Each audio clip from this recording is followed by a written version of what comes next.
खैरपुर में पेट्रोल की किल्लत बरकरार, जिले इंतजामिया की तरफ से मुतादिद पेट्रोल पंप्स के खिलाफ कार्रवाइयां की जा रही हैं। तफसीलात जानते हैं वकार हुसैन मंगी से।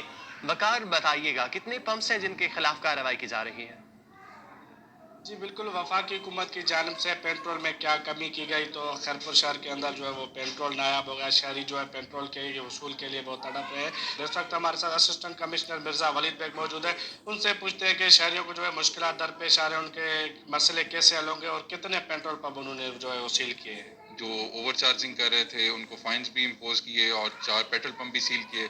और अब क्योंकि ओगरा ने इंश्योर करवाया कि ऑयल मार्केटिंग कंपनियां पेट्रोल की सप्लाई को इंक्रीज़ करें, तो जिसकी वजह से ये शॉर्टेज दिन ब दिन कम होती जा रही है और इंशाल्लाह 2 से 3 दिन में हालात नॉर्मल की तरफ चले जाएंगे। जी बिल्कुल, आपने असिस्टेंट कमिश्नर मिर्ज़ा वलीद बेग की बात सुनी। उनका कहना था कि ज़्यादा रेट लेने वाले 3 से 4 पेट्रोल पंप हमने जो है वो सील भी किए गए और 2 और 3 दिन के अंदर इंशाल्लाह पेट्रोल का जो बहरान है वो खैरपुर समेत पूरे पाकिस्तान से वो वकार, बहुत शुक्रिया।